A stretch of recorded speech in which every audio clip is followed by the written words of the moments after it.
Hello viewers, welcome to axis medical school. আজকে আমরা first প্রফের যে সাবজেক্টটি নিয়ে কথা বলবো তা হচ্ছে বায়োকেমিস্ট্রি।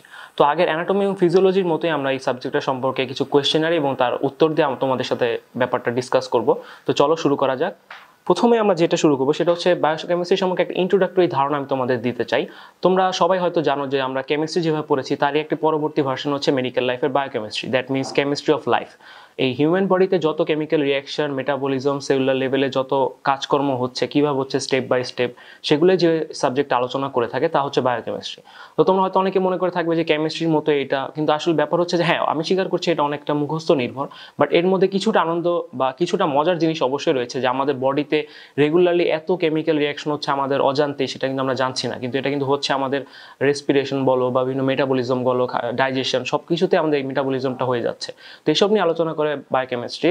তো এই সাবজেক্টের জন্য আমার প্রথমে একটা মেইন টিপস, সেটা হচ্ছে তোমাদের মুখস্থ অবশ্যই করতে হবে, কিন্তু মুখস্থটা হতে হবে বোঝার পরের স্টেপ। তার মানে তুমি যেটাই পড়ো না কেন, মুখস্থ করার আগে তুমি অন্তত চেষ্টা করবে কি ওয়ার্ডসগুলো বা পয়েন্টগুলো একটু বুঝে নেওয়া, যে হ্যাঁ এটা এখানে এই ডেফিনেশনটা বলেছে, কি জন্য বলেছে, বা এটার সাথে এটা রিলেশনটা কি, রিলেশনটা বুঝে একটু বুঝে যদি তুমি মুখস্থ করো তাহলে তোমার জন্য এটা একই সাথে মজার হবে এবং একই সাথে তোমার জন্য সাবজেক্টটা অনেকটা আনন্দদায়ী হয়ে যাবে। এবং সেকেন্ডলি সেটা হচ্ছে বায়োকেমিস্ট্রির মূল কিছু জিনিস রয়েছে, সেটা হচ্ছে এখানে ডেফিনেশন তোমাকে পারতেই হবে, কিছু এক্সাম্পল, কিছু ক্লাসিফিকেশন, এবং লাস্টলি কিছু স্পেসিফিক জিনিসের নাম তোমার জানাই লাগবে। এটা অনেকটা প্র্যাকটিসের ফলে আস্তে আস্তে তোমরা পারবে, কিন্তু এই জিনিসগুলো প্রথম থেকে মনোযোগ দিয়ে পড়তে হবে, যে হ্যাঁ আমাকে এই ডেফিনেশনগুলো পারতেই হবে, এই ক্লাসিফিকেশন, এই এক্সাম্পলগুলো আমাকে জানতেই হবে। এটা বারবার বলে বারবার মুখস্থ করে চেষ্টা করতে হবে মনে রাখার এবং ঠিকমতো প্রেজেন্ট করার। এবং সেকেন্ড যে ইম্পর্টেন্ট কোয়েশ্চেনটা, সেটা হচ্ছে কি বই আমরা পড়বো। তো বইয়ের নামগুলো আমি একবার বলে যাই এবং তারপর আমি বইগুলো সম্পর্কে ডিটেলস একটু করে তোমাদের ধারণা দেওয়ার চেষ্টা করব। কারণ হচ্ছে এই বায়োকেমিস্ট্রিতে অ্যাবসোলিউট কোনো বই আমার মতে নেই আসলে, যে যেটা পড়লে, যেমন আমরা ফিজিওলজিতে বলেছি গাইটন পড়লেই এনাফ, বাট বায়োকেমিস্ট্রিতে সেরকম না, তোমাকে কয়েকটা বই মিলিয়ে পড়তে হবে, কারণ কিছু কিছু বই কিছু কিছু জিনিস ভালো আছে, সুতরাং তোমাকে একটু কম্বিনেশন করে একটু বুঝে পড়তে হবে।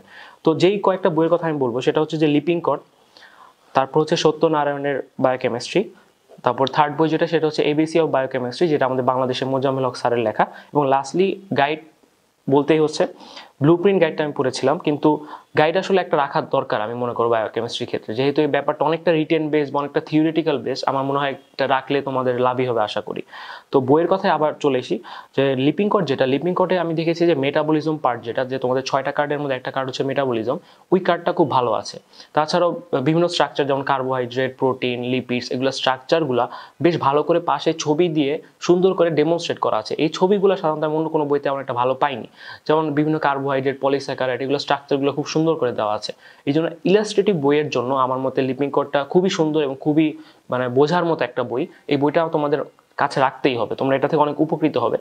সেকেন্ড যে বইটা কথা বলবো সেটা হচ্ছে সত্যনারায়ণ ইন্ডিয়ান রাইটারের বই। এই বইটা আমি বলবো কি যে লিপিংকটেরই একটু নিচের ভার্সন, বাট এটাও ভালো। কিছু কিছু ক্ষেত্রে আমি দেখেছি এটা খুবই সহজ ভাষায় লিখেছে, লিপিংকটে কিছুটা কমপ্লেক্স করে লেখার ফলে বা শর্টকাট লেখার ফলে অনেক কিছু বোঝা যায় না, বাট এই জিনিসটা আবার সত্যনারায়ণ ভালো করেছে। সে একটা জিনিসই খুব বড় করে ইলাস্ট্রেটিভ করে লিখেছে, যার ফলে মানে গল্পের বইয়ের মতো পড়লেই অনেকটা বোঝা সহজ হয়ে যায়। বিশেষ করে ফার্স্টের দিকে অনেক কিছু বুঝতে সমস্যা হলে আমার মতে সত্যনারায়ণটা তোমরা রেফারেন্স হিসেবে ইউজ করতে পারো।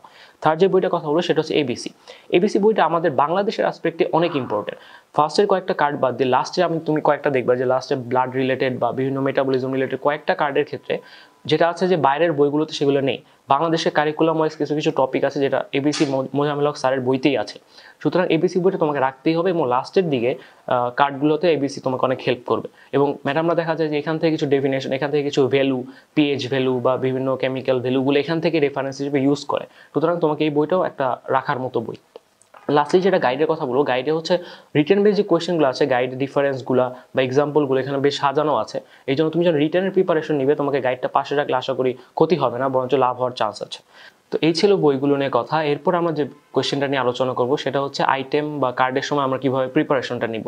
তো আইটেমের সময় ব্যাপারটা অনেকটাই তোমার রিটেন বেস পড়াশোনা, আমি যেটা আগেই বলেছি যে তোমাকে রিটেনে যে কোয়েশ্চেনগুলো বলা হবে বা রিটেনের যে ইম্পর্টেন্ট কোয়েশ্চেনগুলো ওগুলোই দেখা যায় ভাইভাতেই ম্যাডামরা ধরে থাকে। যেমন গতানুগতিক কোয়েশ্চেনই, যেমন মনে করো তোমাকে কার্বোহাইড্রেট সম্পর্কে কোয়েশ্চেন করবে, প্রথমে জিজ্ঞেস করবে what is the definition of carbohydrate, তারপর জিজ্ঞেস করবে যে what are the examples of carbohydrate, আর what are the importance of carbohydrate, what are the classification of carbohydrate. মানে কোয়েশ্চেন দেখা যায় কি তোমার 4 থেকে 5টা প্যাটার্নের মধ্যেই থাকে, তারপরে ভিতরে ভিতরে যেতে পারে যে কিছু অ্যাটিপিক্যাল কোয়েশ্চেন আছে, ওগুলো ভাইভাতে ম্যাডামরা তোমার যখন লেকচার বা টিউটোরিয়াল নেবে তখন বলে দিবেন। বাট কোয়েশ্চেন শুরু হয় কিন্তু তোমার রিটেন বেস কোয়েশ্চেন থেকে, মানে তুমি যদি রিটেনের প্রিপারেশনটা নাও তাহলে তোমার ভাইবা অনেকটাই হয়ে যায়। বাট যেটা তোমাকে করতে হবে সেটা হচ্ছে এই ডেফিনেশনটা বলাটাই হচ্ছে সমস্যা। কারণ আমরা অনেকেই আছে যে আমরা এখনও অনেক ফেস করি যে ডেফিনেশন বলতে পারি না, বা ডেফিনেশনটা আমাদের কাছে অতটা ইন্টারেস্টিং মনে হয় না, এই কারণে আমরা হয়তো মুখস্থ মানে সাপ্লাই দিতে পারছি না। তো এটার জন্য আমি যেটা বলবো যে ডেফিনেশনগুলো পড়ার সময় তুমি লিখে পড়ো, যে একবার একটা ডেফিনেশন মুখস্থ করার পরে সেটা একটু লিখে রাখো, বা কি পয়েন্টসগুলো অন্তত লিখে ফেলো। লিখে তুমি এটাকে আবার বলো, সেকেন্ড বার বলো, আবার দেখো তুমি এখান থেকে কি পয়েন্টসের মধ্যে কয়েকটা হয়তো মিস করেছো, তারপর ওইটা বলার পরে তুমি আবার লেখো। এভাবে করে তুমি যখন দেখবা যে তোমার 5টা কি পয়েন্টসের মধ্যে 5টাই বলতে পারতেছো, তার মানে কিন্তু তুমি ডেফিনেশন মোটামুটি পারতেছো। বাট তুমি যদি কি পয়েন্টস এভাবে খেয়াল না করো তাহলে দেখা যাবে ম্যাডামের কাছে তুমি আসল ডেফিনেশন যে অর্থটা ওইটাই বলতে পারতেছো না। এই জন্য যেটা আমি বলবো, একবার বলবা, বলার পর আবার ডেফিনেশন চেক করবা যে আমি পয়েন্টগুলো বলতে পেরেছি কিনা, আবার লিখবা, লিখে আবার দেখবা যে হ্যাঁ পয়েন্টগুলো বলতে পেরেছি কিনা, এইভাবে করে আবার লিখবো। 2-3বার ডেফিনেশন লিখা এবং বলা এবং বলে পড়ার পরে আমার আশা করি যে 100% ডেফিনেশনই তুমি প্রেজেন্ট করতে পারবা স্যার বা ম্যাডামের সামনে।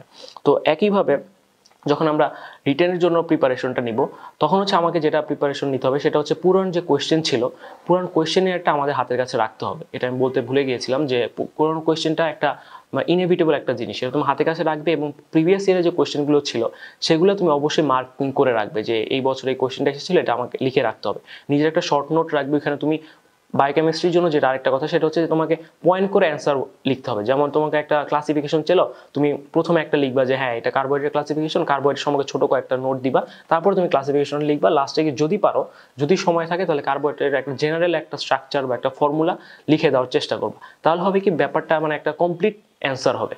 তো এইভাবে করে তুমি যদি প্রতিটা কোয়েশ্চেনের সাথে এই ব্যাপারে যেটা করতে হবে সেটা হচ্ছে আমি লিপিংকট, হারপার বা তোমার সত্যনারায়ণ, এবিসি সবগুলো থেকে মোটামুটি হেল্প নিতাম। যেমন মনে করো আমি দেখতাম যে এই টপিকটা এবিসিতে ভালো আছে, যেমন এবিসিতে তোমার লাস্টের দিকে টপিকগুলো পিএইচ রিলেটেড জিনিসগুলো, বা প্রথম দিকে কলওয়েট, ক্রিস্টালয়েডস, প্রথম জেনারেল কিছু জিনিস এবং লাস্টের দিকে একেবারে কার্ডের কিছু জিনিস ভালো আছে হচ্ছে এবিসিতে। তো এইসব বিষয়গুলো আমি এবিসিতে দেখতাম কোন জিনিসগুলো ভালো আছে, ওগুলো পিক করে আমি শর্ট নোট আমার নোটে নিয়ে আসতাম।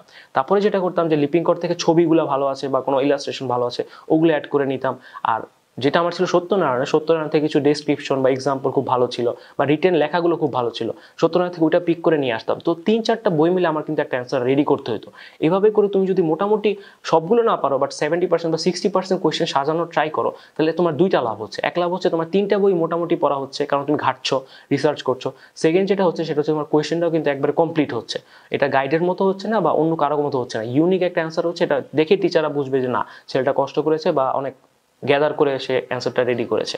তো এই ছিল রিটেন পর্যন্ত আমাদের প্রিপারেশন। এরপর আমরা আসছি ভাইবা নিয়ে। ভাইবা আমি যেটা আগেই বলে দিয়েছি যে আইটেমের সময় যেভাবে টিচাররা ভাইবা নেয় সেভাবে আলটিমেটলি প্রফের সময় বা কার্ডের সময় ভাইবাটা সেভাবেই হয়ে থাকে।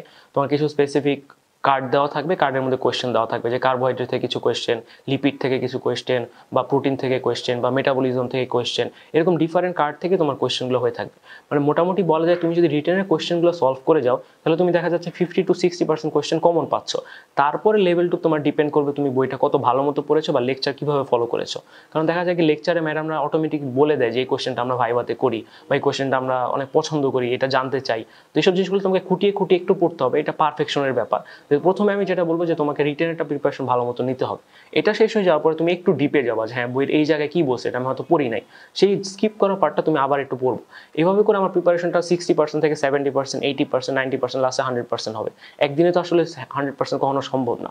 এই জন্য তোমাকে ট্রাই করতে হবে স্টেপ বাই স্টেপ প্রিপারেশন নেওয়ার, এবং ভাইভাতে অবশ্যই আমি আবার বলছি যে তোমাকে অবশ্যই বলে পড়তে হবে, ক্লাসমেটদের সাথে ডিসকাশন করতে হবে, এবং তোমার যে ক্লাসমেট যার সাথে কথা বলছো তার সাথে ক্রস কোয়েশ্চেন করে তুমি অ্যান্সারগুলো বের করে এবং বলার চেষ্টা করবে। তাহলে আমার মনে হয় যে ভাইবা এবং যত প্রিপারেশন রয়েছে সামনের সেগুলোর জন্য তোমাদের সুবিধা হবে। এরপর আমরা আসছি অসপি আর প্র্যাকটিক্যাল নিয়ে। অসপি আর প্র্যাকটিক্যাল কথা বলতে গেলে যে অসপি এখানে 4-5টা সেশন থাকে মোটামুটি প্র্যাকটিক্যাল রিলেটেডই। এখানে তুমি দেখবে যে কিছু প্রসিডিউর থাকে, মানে তোমরা আগে হয়তো করেছো বেনেডিক্ট সলিউশন, তারপরে গ্লুকোজ টেস্ট বা প্রোটিন ইউরিয়া টেস্ট, এইসব টেস্টগুলো কমন, এগুলো খুব বেশি ঝামেলার না, তোমরা ল্যাবে 1-2 দিন গেলে সেটা পারবে। অসপিতেও দেখা যায় ওই রিলেটেড কিছু কোয়েশ্চেন বা কিছু ম্যাথ থাকে, যেমন হেন্ডারসন হেসেলবেগ থেকে ইকুয়েশনটা দিয়ে একটা কিছু পিএইচ বের করতে হয় বা এরকম কিছু রিয়াকশন থাকে, ওগুলো খুব বেশি ঝামেলার হবে না আশা করি। তো অসপি আর প্র্যাকটিক্যাল তোমরা যদি ল্যাবে যাও বা ল্যাব ওরিয়েন্টেড 2-1 দিন ক্লাস করো আর এই রিলেটেড যে কোয়েশ্চেনগুলো ছিল রিটেন বা ভাইভা ওগুলো সাপোর্ট করো, তাহলে তোমার অসপি আর প্র্যাকটিক্যালটা সাধারণত সাকসেসফুলি পাস করতে পারবে। আর লাস্টলি আমি যে সামারাইজ করতে চাই তাহলে তোমার জন্য একটাই কথা বলবো, সেটা হচ্ছে বায়োকেমিস্ট্রি অবশ্যই মুখস্থ নির্ভর, বাট বুঝে মুখস্থ করবে। সেকেন্ডলি রিভিশন দিবে, এবং থার্ড যেটা সেটা হচ্ছে যে ইম্পর্টেন্ট যে টপিকগুলো রয়েছে বা ভ্যালুগুলো রয়েছে সেটা একটা খাতায় নোট করে রাখবে, যেটা আমি আগেই বললাম। সেই খাতাটা তুমি পরীক্ষার আগে বারবার রিভিশন দিবে, বারবার দেখে যাবে, এটা তোমার বোথ রিটেন অ্যান্ড ভাইবা দুটাই কভার করবে। তো এই নিয়ে আজকে আমাদের বায়োকেমিস্ট্রি আলোচনা শেষ হচ্ছে। ধন্যবাদ।